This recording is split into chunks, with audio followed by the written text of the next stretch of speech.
अस्सलाम वालेकुम, कैसे हैं आप। आज हमने 9th क्लास की एक्सरसाइज 2.4 और उसका क्वेश्चन नंबर 1 करना है। तो क्वेश्चन नंबर 1 करने से पहले मैं आप लोगों से एक बात करना चाहती हूँ कि हमने जो इससे प्रीवियस वीडियो में यानी एक्सरसाइज 2.3 और उसका क्वेश्चन नंबर 3 जिसका पार्ट नंबर 1 था, उसका हमारा आंसर आता था -5। तो मेरी तबीयत ठीक ना होने की वजह से मैंने उस पर गौर नहीं किया, तो वो आंसर माइनस आया है। जस्ट उसमें मिस्टेक हुई है माइनस की। तो वो पीछे मैंने उसके जो क्वेश्चन को जब सोल्व किया है, उसका सोल्यूशन हुआ है, तो उसके पीछे मैंने माइनस लगाया, लेकिन जो लास्ट पे आंसर के साथ माइनस आता है वो मैंने नहीं लगाया। तो इसके लिए माजरत, बहुत बहुत माजरत। तो अब हम स्टार्ट करते हैं क्वेश्चन नंबर 1 का पार्ट। क्वेश्चन नंबर 1 में कह रहे हैं use law of exponent to simplify, यानी हमने क्वेश्चन को सिंप्लीफाई करना है, मुख्तसर करना है। और उस यूज किसको करना है, हमने लॉ ऑफ एक्सपोनेंट। तो क्वेश्चन को सोल्व करने से पहले हमें लॉ ऑफ एक्सपोनेंट पता होने चाहिए। तो ये देखें, बुक पे हमारे पास है लॉ ऑफ एक्सपोनेंट, यानी यहाँ पे हमारे पास एक क्वेश्चन को सोल्व किया हुआ है उन्होंने लॉ ऑफ एक्सपोनेंट के थ्रू। अब देखें, ये हमारे पास क्या है, ए और ए, यानी हमारे पास जो इसके वेरिएबल हैं उसके ऊपर जो पावर लगी हुई है। अब देखें, यहाँ पे भी ए है और यहाँ पे भी ए है, दोनों सेम सेम है। तो इसमें से हमने एक कॉमन ले लिया। और जब भी हमारे पास मल्टीप्लाई में कोई दो नंबर लिखे हों, यानी ए और ए आपस में दोनों मल्टीप्लाई हो रहे हैं ना, तो जब भी कोई दो नंबर आपस में मल्टीप्लाई हो रहे हो और उनके ऊपर जो पावर होती है, पावर देखें ये इनके ऊपर पावर है ना, तो पावर हमेशा ऐड होती है। तो हमने भी क्या करना है कि जब भी हमारे पास दो नंबर मल्टीप्लाई हो रहे हों और उनके ऊपर पावर हो, तो उसको सोल्व करने के लिए हमने क्या करना होता है, उनकी पावर को ऐड कर देना होता है। और नीचे अगर हमारे पास दोनों सेम है, यानी अगर हम क्वेश्चन को हल करते हैं तो टू यहाँ भी टू होता है और यहाँ पे भी टू होता है, तो उसमें से हमने एक कॉमन लेनी, यानी ए को हमने मल्टीप्लाई करवाया तो ए ही आ गया। जैसे हम वन को वन के साथ मल्टीप्लाई करवाते हैं तो हमारे पास क्या आता है, हमेशा वन ही आता है। तो इसी तरह ए को ए के साथ मल्टीप्लाई किया उन्होंने तो ए आ गया हमारे पास, और इन दोनों को हमने ऐड कर देना है। उसके बाद नेक्स्ट हमारे पास जो होगा, उसमें अगर हमारे पास डिवाइड में ए की पावर m ओवर ए की पावर n, लेकिन हमारे पास क्या होना चाहिए कि ये जो वेरिएबल है, वेरिएबल सेम होने चाहिए। ये दोनों वेरिएबल सेम है ना, तो अगर वेरिएबल सेम हो और डिवाइड में हो तो उनके ऊपर पावर है, तो उनकी जो पावर होगी वो क्या होगी, माइनस होगी। जैसे भी हम क्वेश्चन में जैसे करते हैं ना कि m है और ये अगर पावर ऊपर जाएगी तो वो हमेशा माइनस में होगी। तो ऐसे हमने क्या करना है, ये दोनों सेम है तो एक हम कॉमन ले लेंगे और m और n ऊपर जाके माइनस हो जाएगा। उसके बाद नेक्स्ट हमारे पास है कि यही हमारे पास वही है, सेम वैसे है कि m है तो n ऊपर जाके माइनस हो जाएगा।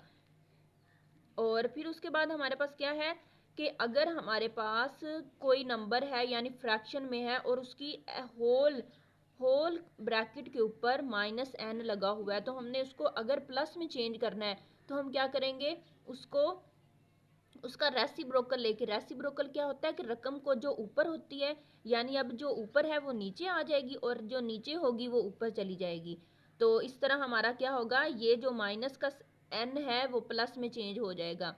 अगर इसकी हम क्वेश्चन में हमें अगर इसकी ज़रूरत पड़ती है तो हम इसको इस तरह सोल्व कर सकते हैं, यानी अगर हमारे पास कोई पावर माइनस में है तो उसको हमने प्लस में चेंज करना है, तो हम क्या करेंगे, ब्रैकेट के अंदर जो भी वैल्यू होगी, जो भी नंबर होंगे फ्रैक्शन में होंगे, तो उसको हमने क्या कर देना है, उसका रेसिप्रोकल ले लेना है। ठीक है। उसके बाद लास्ट में हमारे पास क्या है कि एक यानी ब्रैकेट में हमारे पास नंबर है और उसके बाहर पावर है, तो उसकी हम सेपरेट भी पावर ले सकते हैं। यानी अब देखिए, इसका मतलब ये होता है कि ये जो पावर है, अंदर जितने भी नंबर होंगे उनके ऊपर, सब के ऊपर ये होगी। तो देखिए यहाँ पे उन्होंने कर दिया कि ये जो n है वो a के ऊपर भी है और ये जो n है b के ऊपर भी है, यानी इसको हमने सेपरेट करके लिख दिया है। आप लोगों को इसकी समझ आ गई होगी। अब हम इसका क्वेश्चन सोल्व करते हैं। पहले हमने क्या करना है, इन नंबर्स को, यानी ये जो अंदर हमारे पास 243 है, इसकी हमने फैक्टराइजेशन करके पावर में इसको चेंज करना है, यानी जो हमारे पास फैक्टर होंगे उसको हमने पावर में बनाना है। तो इन सब की हम पहले फैक्टराइजेशन करेंगे। तो ये इसकी फैक्टराइजेशन हमने की है, 3 8 द 24 और 3 1 द 3। फिर उसके बाद है 3 2 द 6 और 2 हमारे पास इधर चले जाएंगे तो वो हमारे पास हो जाएगा 21, 3 7 द 21। तो फिर उसके बाद 3 9 द 27, 3 3 9, 3 1 द 3। तो इसकी फैक्टराइजेशन हमने कर लिया। उसके बाद 32 की हमने करनी थी, 2 1 द 2 और 1 इधर चला जाएगा, ये 12 बन जाएगा, 2 6 12, 2 8 16, 2 2 4 8 और 2 2 4, 2 1 द 2। फिर उसके बाद हमने 196 की है, तो वो देखें 2 9 द 18 और 1 इधर कैरी चला जाएगा तो ये हमारे पास 16 बन जाएगा, 2 8 द 16, 2 4 द 8 और 1 इधर चला जाएगा, 2 9 द 18 और फिर उसके बाद हमारे पास जो आंसर आएगा इसका 49 आएगा। तो 49 जो है वो 7 के टेबल पे ही होता है। तो देखें 7 7 49, 7 1 द 7। अब हम क्या करते हैं, इसकी जो फैक्टराइजेशन हमने किया है वो यहाँ इसकी जगह पे हम इसकी फैक्टराइजेशन पुट कर देंगे। अब देखिए हमारे पास क्या है, 3 है, 3 कितनी टाइम था, 1 2 3 4 5, 5 टाइम है। तो अब हम क्या करेंगे कि ये हमारे पास 3 है और वो कितनी टाइम है, 5 टाइम, यानी हमने इसको पावर में लिख दिया है और ये जो बाहर पावर है वो वैसे की वैसे नीचे आ जाएगी। ठीक है, और उसके बाद हमारे पास क्या है, 32। तो 32 की हमने जो फैक्टराइजेशन की है हम उसको देख लेते हैं, 1 2 3 4 5, इसके अंदर 5 है यानी 2 है, 5 टाइम आया है और बाहर जो इसकी हमारे पास थी -1/5 था। ठीक है, अब हमने क्या करना था कि 196 की, तो 196 की हमने देखा है कि वो हमारे पास जो 2 है वो भी 2 टाइम है और जो 7 है वो भी 2 टाइम है। तो हम इसको लिख देते हैं, 2 भी 2 टाइम आएगा मल्टीप्लाई 7 भी 2 टाइम आएगा और बाहर इसकी जो हमारे पास पावर थी वो हमारे पास थी -1। अब हम क्या करेंगे, ये जो पावर है उसको बाहर मल्टीप्लाई करवा देंगे। अब देखें इस तरह जैसे हम नंबर को करते हैं कि ये देखें 5 मल्टीप्लाई 2/3, तो 5 को 2 के साथ मल्टीप्लाई करवाएंगे तो वो हो जाएगा 10, 10/3 इसका आंसर आ जाएगा। तो इसी तरह हम इसको सॉल्व करते हैं, 3 है, 5 2 10, 10 और नीचे हमारे पास 3 है तो ये 3 आ जाएगा, 7 इसके माइनस था और ये माइनस आ जाएगा।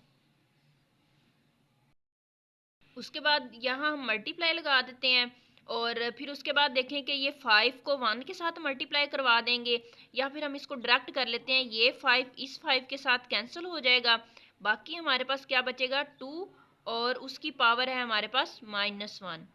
ठीक है, उसके बाद अगर हम क्या करते हैं कि ये जो अंडर रूट है तो अंडर रूट को जब हम रिमूव करते हैं तो उसकी पावर हमारे पास क्या होती है 1/2। तो फिर 1/2 जब -1/2 के माइनस के साथ मल्टीप्लाई होगा तो उसका हमारे पास आंसर क्या आएगा, देखें 2 की पावर 2 मल्टीप्लाई 7 की पावर 2 है। हमारे पास ये जो अंडर रूट है इसकी पावर होती है 1/2। तो हमने क्या करना है, जो हमारे पास इसकी पावर होगी 1/2 वो इस 1 के साथ मल्टीप्लाई होगी तो वो आ जाएगा -1/2, -1/2। इसको मैं आप लोगों को रफ में भी सॉल्व करके बता देती हूँ। देखें कि ये हमारे पास है 1/2 मल्टीप्लाई हुआ -1 के साथ, तो ये 1 इस 1 के साथ मल्टीप्लाई हो गया, ये 1 बन गया और 2 वैसे का वैसे नीचे आ जाएगा और ये माइनस वैसे का वैसे आ गया। ठीक है, तो अब हमने क्या करना है कि ये भी हमारे पास जो पावर है माइनस में है और ये भी जो पावर है वो भी हमारे पास माइनस में है और ये भी पावर हमारे पास माइनस में है। तो अगर हम इसको करें कि इसको ऊपर ले जाएं और इसको सारी को नीचे ले आएं तो हमारे पास ये जो माइनस है वो ख़त्म हो जाएगा। तो अब हम क्या करते हैं, 2 की पावर 2 मल्टीप्लाई 7 की पावर 2, और अब ये इसकी जो पावर है ये ऊपर चली गई है। तो हमने लॉ ऑफ एक्सपोनेंट में देखा था कि जब पावर ऊपर चली जाती है तो वो प्लस में चेंज हो जाती है। तो ये अब यहाँ पे आ जाएगा 1/2। अब ये जो ऊपर वाली थी वो नीचे आएंगी, तो वो माइनस में है और वो प्लस में चेंज हो जाएंगी। 3, तो माइनस माइनस थी तो ये हो गई प्लस में चेंज, 10/3 मल्टीप्लाई, और यहाँ पे 2 है तो 2 चेंज हो जाएगा 1 में। तो वो हम लिखें या ना लिखें तो कोई फर्क नहीं पड़ेगा। अब हमने क्या करना है कि इसको, यानी ये जो अंदर हमारे पास ब्रैकेट के अंदर नंबर पड़े हैं और ये बाहर पावर है वो उन दोनों के ऊपर है, तो हम इसको सेपरेट कर देते हैं। अब 1/2 मल्टीप्लाई 7 की पावर 2, और यहाँ पे आ जाएगा 1/2। ये हमारे पास 3 है। तो अब देखें इसकी पावर हमारे पास है 10/9। तो हमने इसको चेंज कर देना है मिक्स्ड फ्रैक्शन में। तो मिक्स्ड फ्रैक्शन में चेंज करने के लिए मैं आप लोगों को बताती हूँ कि जो डिवाइड करना होता है मिक्स्ड फ्रैक्शन में चेंज करने के लिए, तो 10 अंदर आ जाएगा, 3 बाहर आएगा, 3 3 9, और 10 में से 9 गया तो बाकी क्या बचा, 1। तो मिक्स्ड फ्रैक्शन में जब हमने इसको लिखना होता है तो हम कैसे लिखते हैं, ये जो 1 होता है वो ऊपर चला जाता है, और ये जो 3 है वो इधर आ जाएगा, और ये जो 3 है वो इधर आ जाएगा। यानी ये जो हमारे पास इसका आंसर आएगा वो आएगा 3 + 1/3। यानी ये 1 ऊपर गया और ये 1 साइड, ये वाला 3 साइड पे आ गया, और ये वाला जो 3 था वो नीचे आ गया, इस तरह। ठीक है, और मल्टीप्लाई 2 वैसे का वैसे। अब देखें ये वाला 2 इस 2 के साथ कैंसिल हो जाएगा, ये 2 भी इस 2 के साथ कैंसिल हो जाएगा। नीचे हमारे पास क्या बचेगा, 2 मल्टीप्लाई 7, क्योंकि ये सारे कैंसिल हो गए थे। अब ये सिंपल हमारे पास नंबर बचे हैं। और उसके बाद क्या करना है कि ये जो 3 है, हमने क्या किया कि ये फ्रैक्शन में लिखे हुए हैं ना, तो ये जो 3 है इसके ऊपर ये भी 3 है और 1/3 भी है, तो हम इसको सेपरेट करके लिख सकते हैं। तो इसको हम सेपरेट करके लिखते हैं, 3 के ऊपर 3 भी है, मल्टीप्लाई 3 की पावर 1/3, ठीक है, और मल्टीप्लाई 2।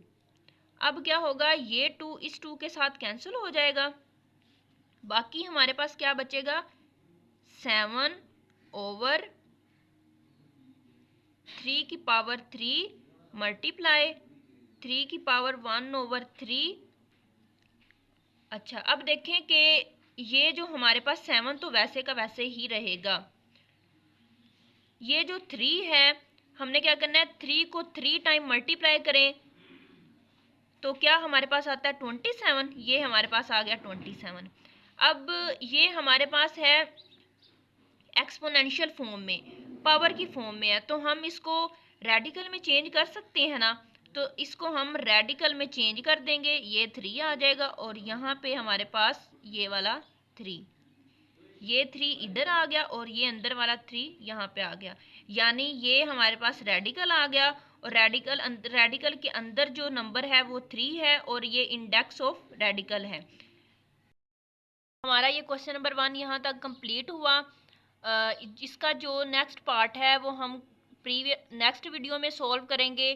तो आई होप आप लोग को क्वेश्चन की समझ आ गई होगी, क्योंकि मैंने ये इसको बहुत ही इसको डिफाइन करके किया है, यानी इसको सिंपल हल किया है कि आप लोगों को इजीली समझ आ जाए, इसमें कोई भी डिफ़िकल्टी नहीं है। तो आई होप आप लोगों को क्वेश्चन की अच्छी तरह समझ आ गई होगी। तो अगर आप लोगों को समझ नहीं आई तो मुझे कमेंट में बताएं। Thank you so much. अल्लाह हाफिज़।